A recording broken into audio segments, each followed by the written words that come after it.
देश की ताकत तीनों है महान, जवान किसान और जनता महान। मोदी की मार वाशिंगटन तक, पाकिस्तान बेजार। ऑपरेशन सिंदूर की धमक से मचा भूचाल, सुखबीर बादल ने दी खुली सराहना। 2025 के अप्रैल और मई महीनों में भारत पाक सीमा पर जो कुछ घटा, उसने एक बार फिर साबित कर दिया कि भारत अब सिर्फ शब्दों में नहीं बल्कि रणनीति और शक्ति में भी नया भारत बन चुका है। आतंकियों के कायराना हमले के बाद भारत द्वारा चलाए गए ऑपरेशन सिंदूर ने पाकिस्तान को ऐसा झटका दिया कि उसे अमेरिका जैसे देशों की चौखट पर सीज फायर की भीख मांगनी पड़ी।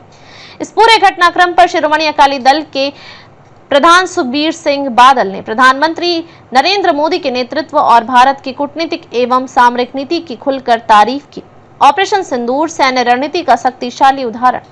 22 अप्रैल 2025 को जम्मू कश्मीर के पहलगांव में हुए आत्मघाती हमले ने भारत को झकझोर दिया। दर्जनों सैनिकों की शहादत के बाद भारत ने सीधा जवाब देने का फैसला किया। प्रधानमंत्री मोदी ने सेना को पूरा अधिकार दिया और 48 घंटे के भीतर ऑपरेशन सिंदूर शुरू कर दिया गया। इस ऑपरेशन के तहत पाकिस्तान अधिकृत कश्मीर पीओके में आतंकी लॉन्च पैड्स को निशाना बनाया गया। टारगेटेड एयर स्ट्राइक्स और ग्राउंड मिशन से भारी नुकसान पहुंचाया गया। पाकिस्तान के रडार और लॉजिस्टिक सप्लाई चेन पर गंभीर चोट की गई। पाकिस्तान का कूटनीतिक पराजय, वाशिंगटन तक जाकर गिड़गिड़ाना पड़ा।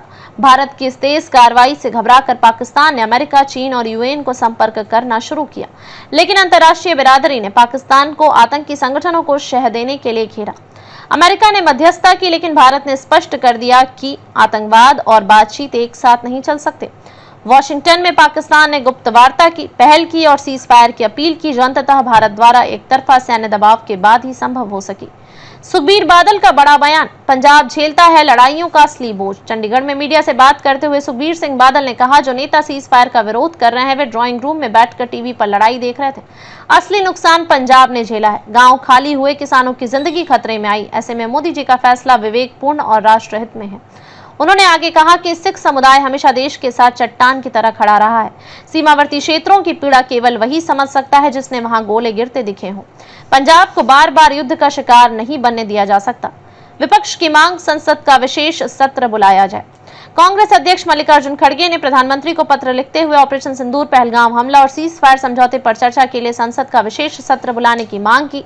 विपक्ष ने इस पूरे मामले में पारदर्शिता और जवाबदेही की मांग की है। जनता की नजर में मोदी ने दिखाया नया भारत। जनता के बीच ये भावना गहराई है कि पीएम मोदी की लीडरशिप में भारत अब रिएक्ट नहीं करता बल्कि प्रोएक्ट करता है।